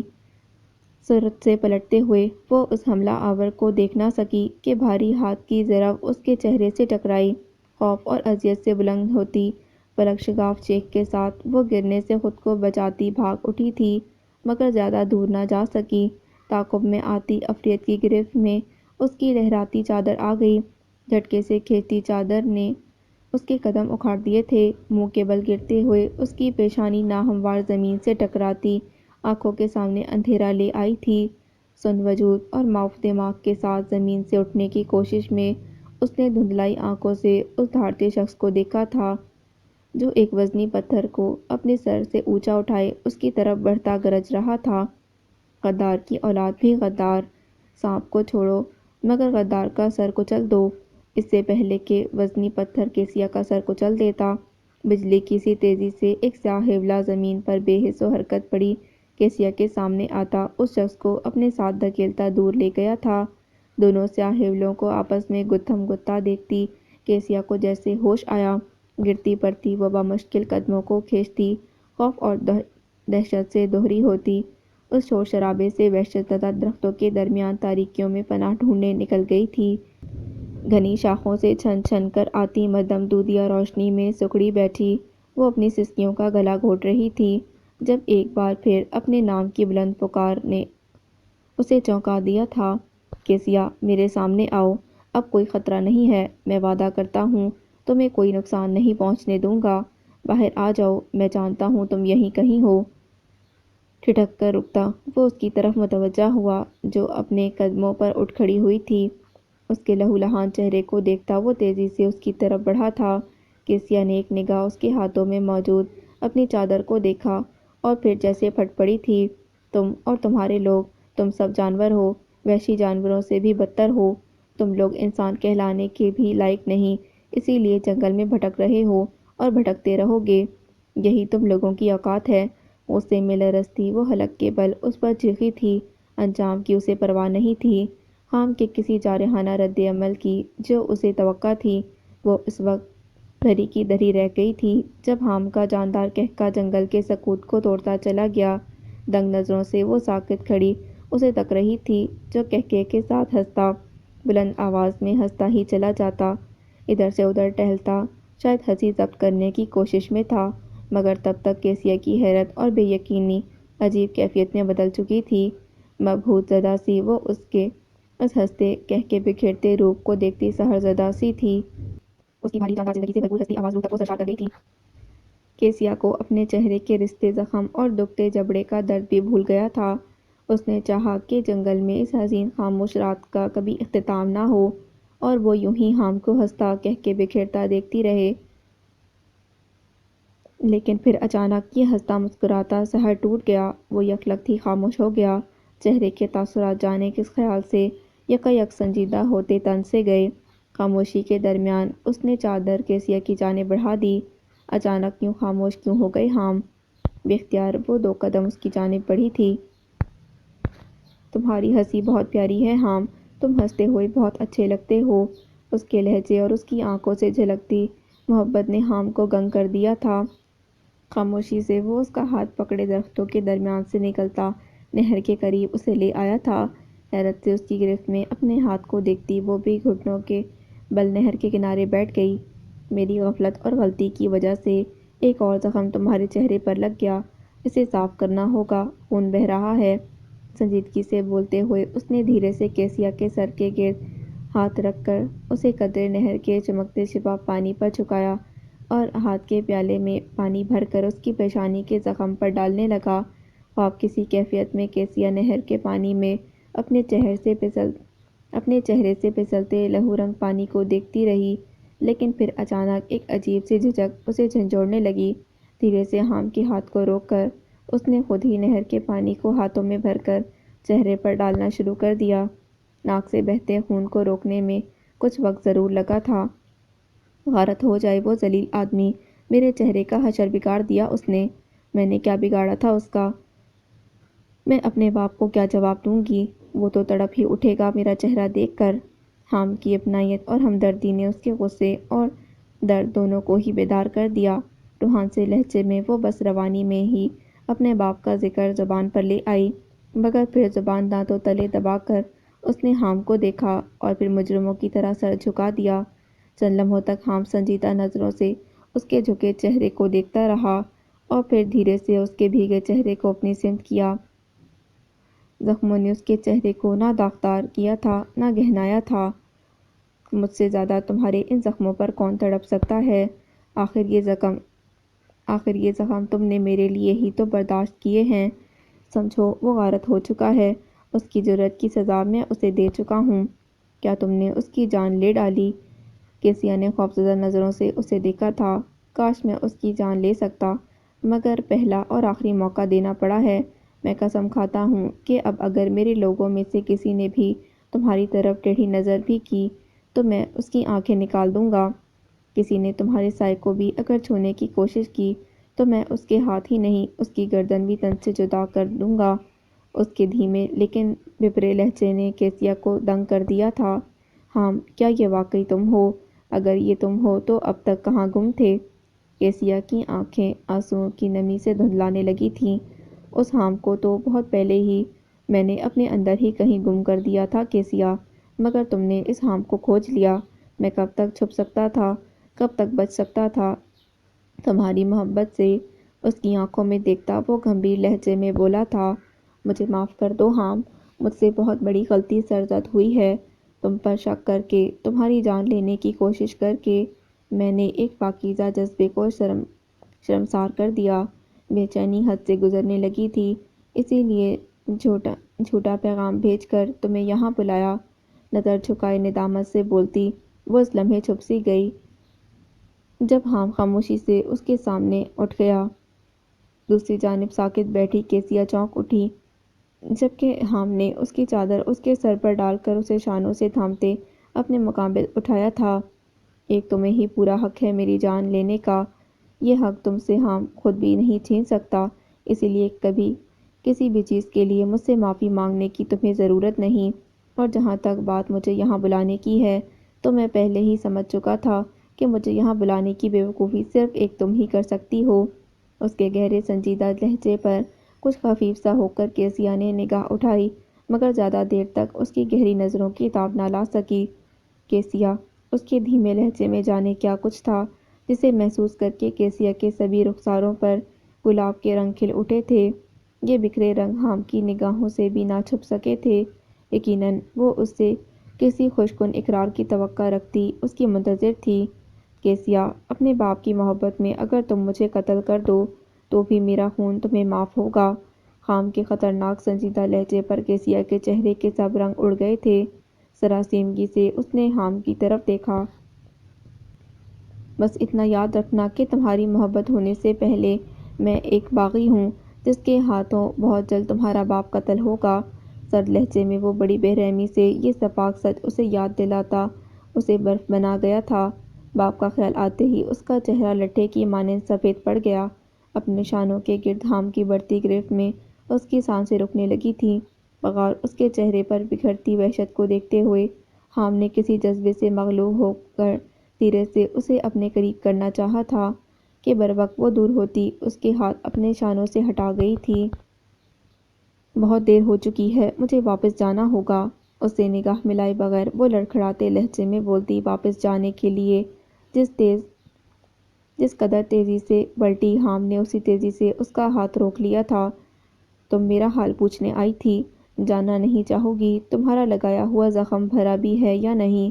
حام کا بجھا بجھا لہجہ اس کے دل کو مٹھی میں جکڑ گیا۔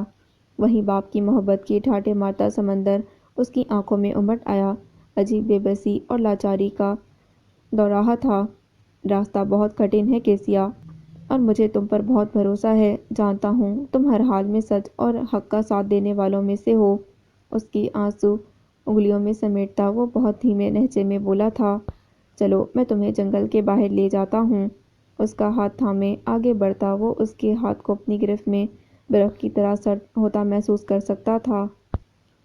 بغور یہ شب اس کے چہرے پر بکھرے نقوش اور تعصب کے ملے جلے تاثرات دیکھ رہا تھا جو عجیب کشمکش میں گھری تھی۔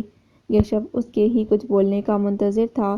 جب باہر سے آتی اپنے نام کی پکار پر لورین چونک کر سوچوں سے باہر نکلتی اپنی جگہ سے اٹھی تھی اور کھلے دروازے سے باہر نکل گئی جہاں مرجان نے اس کی ہدایت پر تیار کی گئی کافی کے مگ اسے تھما کر واپس کچن میں جانا تھا کہ لورین کی آواز نے اس کے قدم روک لیے تھے۔ سنو، 2 دن سے حابل کہاں غائب ہے؟ اس کی دکان بھی بند ہے، کسی کو اس کے بارے میں کچھ پتہ نہیں۔ جب کسی کو اس کے بارے میں کچھ پتہ نہیں تو مجھے کیسے پتہ ہو سکتا ہے؟ مرجان نے کہا تھا۔ اسی لیے کہ تمہاری جھاڑ پھونک اور منتروں نے اسے اپنے بس میں جو کر رکھا ہے۔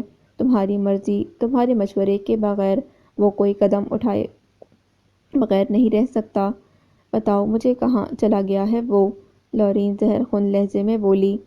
اپنے دماغ میں بھرے فطور کو ایک طرف ہٹا کر یہ سوال خود سے کرو کہ تمہارے ہاتھوں ذلیل ہونے کے بعد وہ کہاں جا سکتا ہے؟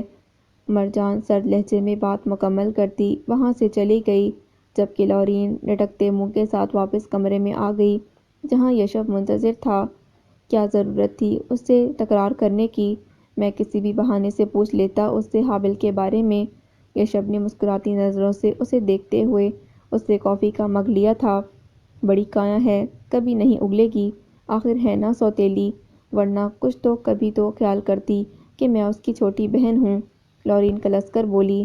کیا کبھی تم نے اس بات کا لحاظ رکھا کہ سوتیلی ہی صحیح مگر ہے تو وہ تمہاری بڑی بہن؟ اس کے شکوے پر حیران یشب نے پوچھا تھا۔ تم میرے طرفدار ہو یا اس کے؟ لورین کے جھنجھلانے پر وہ مسکرایا تھا۔ طرفدار تو میں تمہارا ہی ہوں، اسی لیے تو تمہاری غلطیوں کی نشاندہی کرتا ہوں۔ حابل اور اس کی نام نہاد گرل فرینڈ کی ٹھکائی لگا کر تم نے اپنا ہی نقصان کیا ہے۔ یشب کے جتانے والے انداز پر لورین کا چہرہ مزید اتر گیا تھا۔ 2 دن پہلے صبح اچھا خاصا سورج نے جھلک دکھلائی۔ نرم نرم سی دھوپ میں یشب نے دریا پر جا کر مچھلیوں کا شکار کرنے کا پروگرام بنایا۔ شکار کا سامان خریدنے اور وہ یشب کے قصبے کے بازار میں پہنچے ہی تھے کہ آسمان کے تیور بدل گئے، برفانی ہواؤں کے جھکڑ چلنے لگے، گہرے بادلوں نے صبح کو شام کے اندھیرے میں بدل دیا، ہر طرف افراتفری مچ گئی، بازار کی دکانیں بند ہونے لگیں۔ پریشان ہوتی لورین برفانی تھپیڑوں میں گھری ابھی یہی مشورہ یشب سے کر رہی تھی کہ پہاڑوں پر اپنے گھر کی طرف جانے کا خطرہ مول لینے سے بہتر ہے کہ دونوں کو قصبے میں ہی اپنی خالہ کے گھر پناہ لینی چاہیے، لیکن یشب اس کی خالہ کے گھر جانے سے جھجک رہا تھا۔ اب ایسی صورتحال میں حابل کا ایک لڑکی کے ساتھ لورین کے منہ کے آگے ہی گھومنا اور طنزیہ جملے کسنا حابل سے زیادہ اس کی دوست کو مہنگا پڑ گیا۔ دونوں بیچ بازار میں جنگلی بلیوں کی طرح الجھ پڑیں۔ حابل نے بیچ بچاؤ کی کوشش میں جس طرح لورین کے ہاتھوں اور زبان سے اپنی مٹی پلید کروائی، اسے دیکھنے کے بعد یشب نے چپ کے کھڑے رہنے میں ہی عافیت جانی۔ وہ تو غنیمت ہوا کہ حابل کی بے چاری دوست طوفانی اور لورین کے غضبناک تیوروں سے پسپا ہو کر میدان چھوڑ بھاگی، اور حابل نے خود کو بچانے کے لیے اپنے ہی دکان میں بند ہو جانے کی پھرتی دکھائی۔ بس اندر ہی اندر اپنی دکان سے وہ کہاں غائب ہوا۔ آس پاس کے دکانداروں نے پوچھنے پر بھی یشب کو نہ بتایا۔ حابل کا گھر کس طرف ہے؟ ہم وہاں جا کر اس کے ماں باپ سے پوچھتے ہیں، وہ تو جانتے ہوں گے، یشب نے کہا۔ کوئی فائدہ نہیں اس کے گھر جانے کا، میں اپنی سہیلی سے پتہ کر چکی ہوں، دریا کے قریب وہ حابل کے پڑوس میں ہی رہتی ہے۔ حابل کی ماں سے صرف یہی پتہ چل سکا کہ وہ قصبے سے باہر گیا ہے۔ لورین نے بتایا۔ قصبے سے باہر کیوں گیا ہے؟ کہاں گیا ہے یہ معلوم نہیں ہو سکا۔ یشب کے سوال پر وہ بس نفی میں سر ہلا کر رہ گئی تھی۔ تم پریشان مت ہو، یقیناً وہ کسی وجہ سے ہی قصبے سے باہر گیا ہے، واپس اسے آنا ہی ہے، یہاں اس کے ماں باپ ہیں، گھر ہے۔ یشب کی اس تسلی کا کوئی خاطر خواہ اثر نہ ہوا تھا۔ لورین، مجھے اچھی طرح اندازہ ہو چکا ہے کہ اصل مسئلہ نہ حابل کا ہے، نہ ہی مسئلہ تمہاری ماں کا، اپنے لیے تم خود مسئلہ بنی ہوئی ہو۔ یشب کے ڈپٹنے والے انداز پر لورین بس اسے خفت سے دیکھ کر رہ گئی تھی۔ حابل اور تم دونوں ایک دوسرے کی محبت سے دستبردار نہیں ہو سکتے۔ تم ہمت کرو اور اپنی ممی کو سمجھاؤ کہ وہ تمہاری محبت، تمہارے جسموں کو اپنی خواہشات کی بھیٹ نہ چڑھائیں۔ کسی دولت مند شخص کے ہاتھوں تمہارے دل کا سودا اگر انہوں نے کر ڈالا تو کیا ساری زندگی ایک مردہ دل کے ساتھ دولت کے انبار میں خوش رہ سکو گی؟ حابل کے بارے میں سوچا ہے کہ اس کا کیا ہوگا؟ وہ بیچارہ سیدھا سادہ دیہاتی لڑکا ہے، جان دے ڈالے گا اپنی۔ خوفزدہ کیوں کر رہے ہو؟ ایک تو وہ پہلے ہی بھاگا ہوا ہے، جانے کس حال میں ہوگا۔ قصبے سے باہر کبھی ایک رات بھی نہیں گزاری ہے اس نے۔ لورین بری طرح ہولتی روحانسی ہو رہی تھی۔ میں تمہیں صرف ذہنی طور پر تیار کر رہا ہوں تاکہ تم اپنی ماں کے سامنے حابل کے حق میں بات کرو۔ میں تم سے وعدہ کرتا ہوں تمہاری ماں کی خواہش کے مطابق تمہارے اور حابل کے لیے شہر میں ایک اچھا سا گھر خرید کر دوں گا۔ یہ میری طرف سے تم دونوں کی شادی کا تحفہ ہوگا۔ تم دونوں میرے شہر میں میرے قریب رہو گے۔ وہاں حابل کا کام بھی بہت چلے گا۔ تم دونوں وہاں بہت خوش رہو گے۔ تم میری موجودگی میں ماں باپ سے حابل کی بات کرو۔ میں تمہارا ساتھ دوں گا، بلکہ اگر تمہارے ماں باپ راضی ہو جائیں تو میں قصبے کو شہر سے جوڑنے والی سڑک کے آس پاس کسی بھی جگہ ان کے رہنے کے لیے گھر تلاش کر لوں گا تاکہ ان کو تم سے ملنے ملانے میں کوئی دقت نہ ہو۔ مگر تم ہم سب کے لیے اتنا کچھ کیوں کرو گے؟ لورین نے تعجب سے اسے دیکھا تھا۔ کمال ہے، مجھ جیسے اجنبی انجان بندے کے لیے تم سب نے کتنا کچھ کیا ہے۔ ہر طرح سے خیال رکھا، عزت دی، اپنے گھر میں جگہ دی۔ کیا میں سب کے لیے اتنا بھی نہیں کر سکتا؟ سب سے بڑھ کر تم میری دوست ہو۔ تمہیں خوشی دیکھنے کے لیے میں کچھ بھی کر سکتا ہوں۔ ہاں، میں یہ جانتی ہوں، مگر میں حابل کے لیے تمہیں ممی کے سامنے کیسے لے کر جاؤں گی؟ وہ تو چاہتی ہیں کہ میری شادی صرف تم سے ہو کیونکہ تمہارے پاپا ہیروں کے تاجر ہیں اور بہت مالدار ہیں۔ لورین صاف گوئی سے بولی تھی۔ بات سنو، میرا باپ ہیروں سے کھیلتا ہے، میں نہیں۔ مجھے تو لگتا ہے کہ اپنے باپ کو یہاں بلا کر میں غلطی کر رہا ہوں۔ تمہاری ماں کا بس چلا تو وہ میرے باپ کو ہی پکڑ کر تمہاری شادی ان سے کروا دیں گی۔ اب ایسا بھی نہیں ہے۔ لورین نے کافی ناراضگی سے اس کے مسکراتے چہرے کو دیکھا تھا۔ ایسا کرتے ہیں، حابل کے واپس آتے ہی پہلے اس سے بات کرتے ہیں۔ ویسے تو تم چٹکیوں میں اسے منا ہی لوگی۔ پھر میں تمہارے اور حابل کے سلسلے میں تمہاری ممی کو بھی قائل کر لوں گا۔ صرف قائل نہیں کرنا، حابل کے لیے ان کو راضی بھی کر کے دم لینا ہے۔ لورین نے جیسے فیصلہ سنایا تھا، بس اب حابل کی پھیٹی نہ لگانا، باقی سب میں سنبھال لوں گا۔ یہ شب کے مسکراتے لہجے پر وہ جل کر اسے گھورتی جانے کے لیے اٹھ گئی تھی۔ وہ سخت تھکن سے چور تھی جب لورین اسے کافی بنانے کا حکم دے گئی تھی۔ بہرحال اپنے مختصر سے گوشۂ عافیت میں جانے سے پہلے اس نے حکم کی تعمیل کی تھی۔ اسٹور میں داخل ہو کر اس نے کھڑکی کے ساتھ لگے کاؤچ پر ٹکتے ہوئے شیشوں سے باہر بکھری کڑکڑاتی برفانی رات کا منظر دیکھا۔ اپنی چادر اتار کر تہہ کرتی وہ باہر ہی نگاہ جمائے جانے کن سوچوں میں گم بیٹھی رہی۔ جانے کتنا وقت گزرا تھا جب وہ دوبارہ اٹھی۔ دیوار پر لٹکتی لالٹین کو بجھا کر وہ واپس کاؤچ کی طرف آ گئی۔ چادر کا تکیہ بنا کر کاؤچ پر ہی دراز ہوتے ہوئے اسے حابل کا خیال آیا۔ اسے خود تشویش تھی کہ آخر وہ کہاں گیا ہے۔ یہ سچ ہے کہ جانے سے پہلے وہ اس سے مل کر گیا تھا اور بس اتنا بتا گیا تھا کہ وہ بہت اہم مقصد سے قصبے سے باہر جا رہا ہے جس کے بارے میں وہ کچھ بتانا نہیں چاہتا تھا۔ خود اس نے بھی کریدنا مناسب نہیں سمجھا۔ لورین کو وہ یہ سب نہیں بتا سکتی تھی کیونکہ جانتی تھی کہ لورین نے حسد میں اس کے اور حابل کے لیے مغالطات ہی بکنے ہیں۔ کھڑکی کے بند شیشوں پر ہوتی دستک پر وہ چونک کر اٹھ بیٹھی۔ سورج سے کھڑکی کھولتے ہوئے اس نے حیران سوالیہ نظروں سے باہر موجود یشب کو دیکھا تھا۔ جلدی باہر آؤ، میں تمہیں اسکیٹنگ کا تجربہ کروانے جا رہا ہوں۔ یشب کے حشاش بشاش انداز پر وہ اس کے ہاتھوں میں لہراتے اسکیٹنگ کی مخصوص جوتوں کے 2 جوڑے دیکھ کر رہ گئی تھی۔ انکار مت کرنا ورنہ میں صبح تک یہیں کھڑکی پر دستک دیتا رہوں گا۔ اس کے کچھ کہنے سے پہلے ہی دھمکی دے گیا تھا۔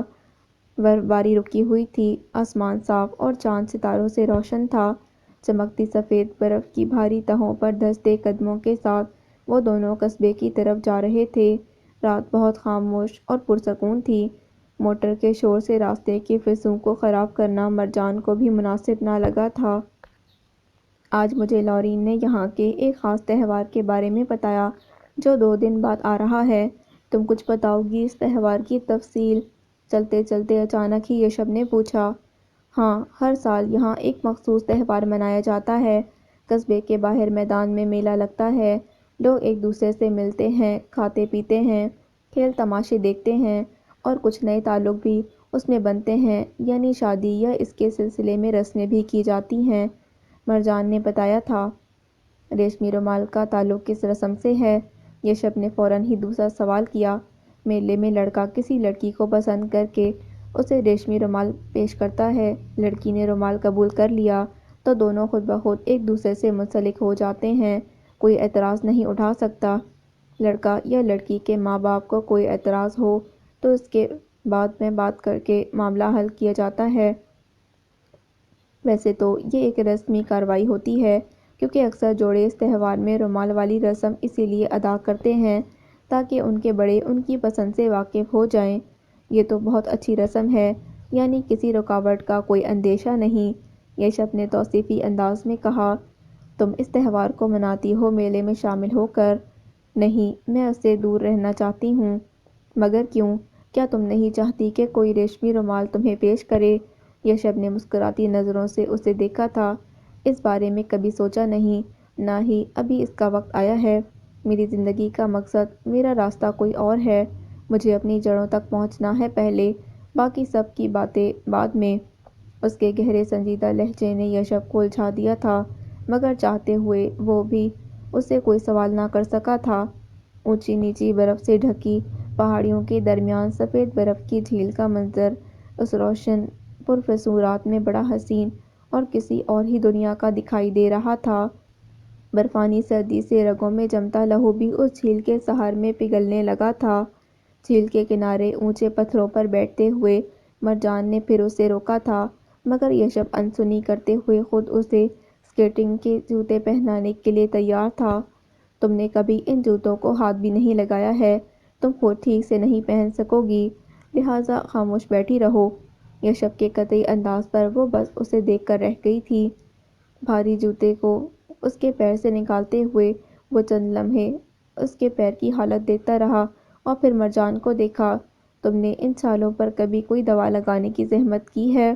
ان چھالوں کے ساتھ تم کس طرح چلتی پھرتی ہو؟ یشب نے شدید حیرت اور تعصب سے پوچھا تھا۔ تم ان باتوں میں وقت ضائع مت کرو، میں واپس جا کر کچھ گھنٹوں کی نیند سونا چاہتی ہوں۔ مرجان کے سر سنجیدہ انداز پر گہری سانس بھرتے یشب کو خاموش رہنا پڑا تھا۔ برف پر پھسلتے ہوئے یشب کے ہاتھوں کا سہارا لیے اسے زیادہ وقت نہیں لگا تھا اپنا توازن سنبھالنے میں۔ جھیل کے ایک کنارے سے دوسرے کنارے تک آتے جاتے توقع کے عین مطابق مرجان کا مزاج بہت خوشگوار ہو گیا تھا اور یشب کو اس وقت کا انتظار تھا۔ جھیل کے وسط پہ پھسلتے ہوئے اس نے رفتار کم کر کے مرجان کو مخاطب کیا۔ اگلی بار جب تم یہاں آؤ گی تو کسی بھی سہارے کے بغیر اسکیٹنگ کر سکو گی۔ ہاں، ہو سکتا ہے، لیکن ابھی تم میرا ہاتھ نہ چھوڑنا کیونکہ میں تمہارے سامنے منہ کے بل نہیں گرنا چاہتی۔ مرجان کے مسکراتے لہجے پر وہ چند لمحوں تک خاموشی سے اس کے ہمراہ برف پر پھسلتا رہا تھا اور پھر دھیرے سے مرجان کو اپنے سامنے لاتے ہوئے اس کا دوسرا ہاتھ بھی تھام لیا تھا۔ وہ دونوں اب جھیل کے وسط میں رکے ہوئے تھے اور مرجان حیران سوالیہ نظروں سے اسے دیکھ رہی تھی، جو اپنے ہاتھوں میں قید اس کے گرم دستانوں میں چھپے ہاتھ پر نگاہ جمائے کچھ کہنے کی کوشش میں تھا۔ پتہ ہے مرجان، پتھروں کی لگن اور جنون میں دنیا کے بہت سے حصوں تک میں پہاڑوں، چٹانوں، جنگلوں میں بھٹکتا رہا ہوں۔ جہاں گیا اپنا مقصد پورا کیا اور پھر واپس اپنے شہر اپنے گھر کی راہ لی۔ کبھی کوئی رکاوٹ ایسے راستے میں نہ آئی جیسے کہ اب آ چکی ہے۔ سارے راستے بظاہر کھلے ہیں میرے لیے، مگر میں ان پہاڑوں کے درمیان پھنس چکا ہوں، چاہتے ہوئے بھی یہاں سے نکل نہیں پا رہا۔ نظر جھکائے دھیمے بس بے بس لہجے میں بولتا وہ مرجان کو الجھا گیا تھا۔ کون سی رکاوٹ ہے؟ کس وجہ سے تم چاہتے ہوئے بھی یہاں سے نہیں جا پا رہے؟ مرجان کے سوال پر اس نے نگاہ اٹھا کر سمندر آنکھوں کی گہرائیوں میں جھانکا تھا۔ وجہ تم ہو مرجان، صرف تم۔ یشب کا رکا دھیما لہجہ اور اس کی آنکھوں میں چمکتی نمی وہ دنگ تھی۔ یشب کی آنکھوں میں اسے نمی کے علاوہ جو کچھ دکھائی دیا وہ صرف محسوس کیا جا سکتا تھا۔ تمہیں کھو دینے کا خوف میرے راستے روک رہا ہے۔ میں یہاں سے صرف جانے کا تصور بھی نہیں کرتا تو سانس لینا مشکل ہوتا ہے۔ میرے ساتھ چلو مرجان، یہ جگہ تمہارے لیے نہیں ہے، یہاں کوئی تمہاری وہ قدر نہیں کر سکتا جس کی تم مستحق ہو۔ میں تمہاری بے قدری نہیں دیکھ پاتا کیونکہ میں تم سے محبت کرتا ہوں، شدید محبت۔ میں یہ لفظ تمہیں نہیں سمجھا سکتا میرے دل میں تمہاری کتنی محبت ہے، کتنی قدر ہے۔ ساکت نظروں سے مرجان اس کی آنکھوں اور لہجے میں چھلکتے اضطراب اور التجا کو دیکھ رہی تھی، محسوس کر رہی تھی۔ مجھے ایسے مت دیکھو مرجان، تم سب جانتی ہو، میرے جذبوں سے تم بے خبر نہیں ہو۔ میں جانتا ہوں تمہارے لیے مشکل ہوگا مجھ پر بھروسہ کرنا، مگر میرا یقین کرو میں برا انسان نہیں ہوں۔ مجھ میں بس یہی خامی ہے کہ میں قیمتی پتھروں کے لیے پاگل ہوں، اسی وجہ سے سب کو پریشان کرتا رہا ہوں، لیکن تمہارے لیے میں اپنے اس پاگل پن پر قابو پا لوں گا۔ میرے ساتھ چلو مرجان، ان پہاڑوں سے باہر کی ایک دنیا ہے، میرا ایک گھر ہے جہاں میں تمہیں دیکھنا چاہتا ہوں، آخری سانس تک۔ بھیجے لہجے میں بات مکمل کرتا وہ اس طرح منتظر نظروں سے اسے دیکھ رہا تھا جیسے وہ زندگی اور موت کا فیصلہ کرنے والی ہے۔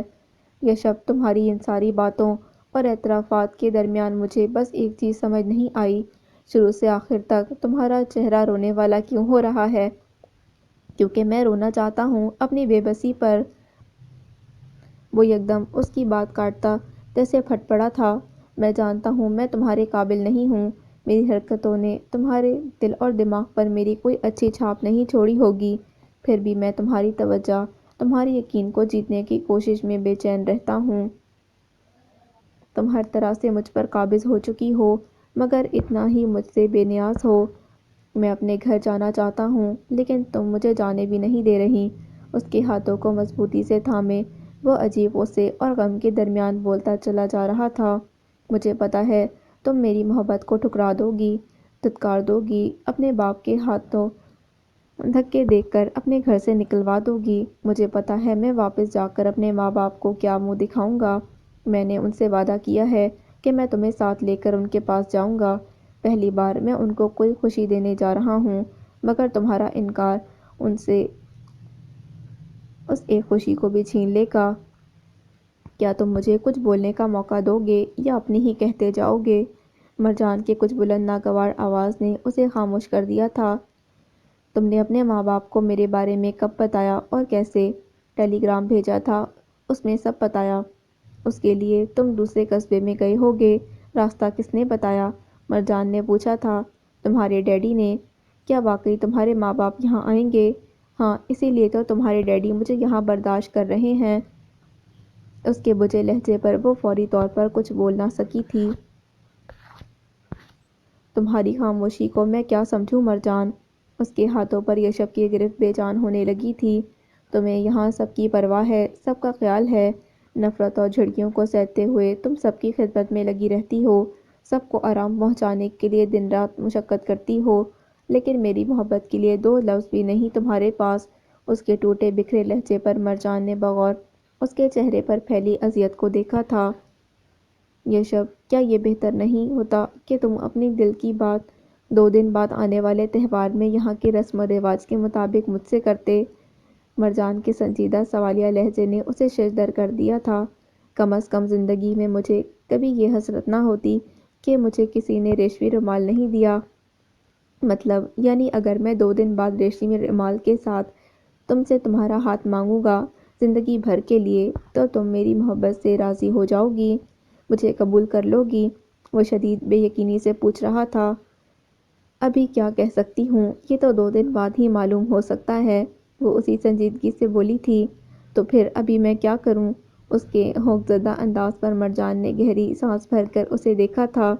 احمق انسان، کل صبح پہلی فرصت میں بازار سے رومال خریدو ورنہ یہاں ملنے مشکل ہو جائیں گے۔ مرجان کے خشمگی لہجے میں گرکنے پر وہ یکدم الٹے قدموں پیچھے ہٹتا خوشی سے بھرپور قہقہے کے ساتھ برف پر پھسلتا چلا گیا تھا۔ میں ایک کیا رومال کے انبار لے آؤں گا۔ واپس آؤ احمق، میں گر پڑوں گی۔ اس کے یوں ہاتھ چھوڑنے پر وہ جو ہکا بکا رہ گئی تھی چیخ اٹھی تھی، مگر یشب کو سنائی کہاں دیا تھا۔ ہوا کے پروں پر سوار وہ جھیل کی سفید سخت سطح پر دور تک پھسلتا چلا جا رہا تھا۔ دوسری جانب مرجان نے تنہا کنارے تک جانے کا خطرہ مول نہیں لیا تھا۔ وہ اپنے توازن کو سنبھالتی وہیں بیٹھ گئی تھی جہاں کھڑی تھی اور کوفت سے اسے ہی دیکھتی رہی، جو یقیناً خوشی اور تمنا سے سرشار جھیل کی وسط میں رقصاں تھا۔ بہرحال کچھ وقت کے بعد اپنی خوشی پر قابو پاتا وہ واپس مرجان کی طرف بڑھ گیا۔ یہ کیا تم نے تو ہتھیار ڈال دیے؟ اسے بیزار بیٹھا دیکھ کر یشب نے ہنستے ہوئے اس کے ہاتھ پکڑ کر اٹھنے میں مدد دی تھی۔ کیسی ہم رقص ہو میرا ساتھ دینے کی بجائے بیزار بیٹھی ہو۔ مجھے سمجھ نہیں آ رہا تم اتنا خوش کیوں ہو جبکہ تم یہ بھی نہیں جانتے کہ میرا جواب کیا ہوگا۔ مرجان نے مسکراتی نظروں سے اسے دیکھا تھا۔ مجھے جو جاننا تھا وہ میں تمہاری آنکھوں میں دیکھ چکا ہوں۔ فی الحال اور کچھ نہیں کہوں گا کیونکہ میں جانتا ہوں تم تھکن اور نیند سے بے حال ہو رہی ہو۔ میری وجہ سے تمہیں بہت زحمت ہوئی۔ اس کا ہاتھ تھامے کنارے کی سمت بڑھتا وہ بولا تھا، میں نے ایک بار تمہیں تب اداس اور غمزدہ دیکھا تھا جب تم رات اپنے گھر والوں کو یاد کر رہے تھے، یا پھر آج برف سے اٹے ناہموار راستوں سے گزرتے ہوئے۔ مرجان نے اچانک مخاطب کیا تھا، کسی کے لیے غمزدہ ہو کر آنکھیں نم کرنے سے کیا حاصل ہوتا ہے؟ اپنے لیے کسی شخص کو غمزدہ دیکھنا، اپنے لیے اس کی آنکھوں میں نمی دیکھنا، اس بات